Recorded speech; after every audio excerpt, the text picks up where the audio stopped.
This portion is brought to you by Frank Fluch Enterprises Incorporated and in part by Bio Research. Nung nakaraang linggo, dagsa ng ating mga kalapatid sa loading para sa Catbalogan Race sa Alliance of Pigeon Racers Headquarters.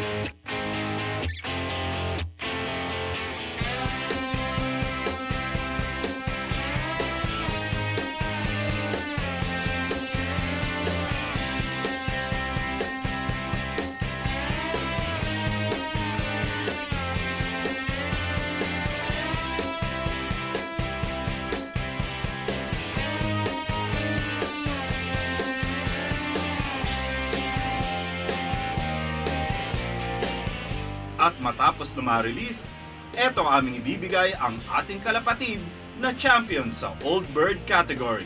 Ako po si Dondon Sherbolov, manager ni Mohamed Moralita na nanalo ng Old Bird category Catbalogan Race. 2 ibon po ang sinali ko nung Catbalogan Race. Sa 2 ibon lamang isinali, may champion na umuwi. Kaya naman, sekretong pag-aalaga ni Dondon ay kanyang gustong ibahagi. 1 week ko po siyang prepare. Sa umaga po, papalipad po ako alas 6 hanggang alas 7. Tapos po alas 8, pakain po. Sa hapon naman po, palipad po ako ng alas 3, alas 4 hanggang alas 4. Mga alas 5 po, pakain na rin po ako yun. Araw-araw ko pong ginagawa yun. Importante po ang pagpapainom ng tubig sa aming mga alaga. Ayon po sa schedule na aming sinusunod. Na TTHS, nagbibigay po ako ng Multilite. Tapos MWF, plain water.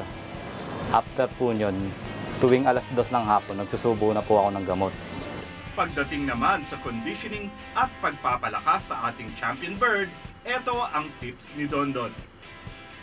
Gamot po ng LDI. Halimbawa po, Lunes, magsusubo po ako ng gamot ng Honey Aid. Honey Aid po ang naisip kong gamot po para mai-recover po kagad ang ibon. Para po bumalik po yung dati niyang katawan, yung tumaba po siya ulit.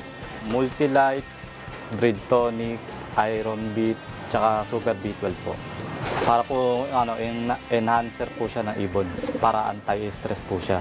Epektibo po talaga ang gamot ng FPI, ayon na rin po sa supervision ni Kuya Penat ng FPI ng mga gamot. Kaya ako po naabot tong pagiging champion ng Catbalogan Race.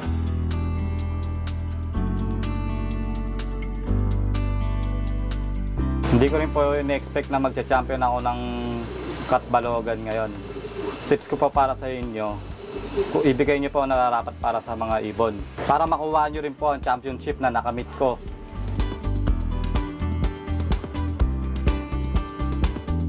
This portion was brought to you by Frank Fluch Enterprises Incorporated and in part by Bio Research.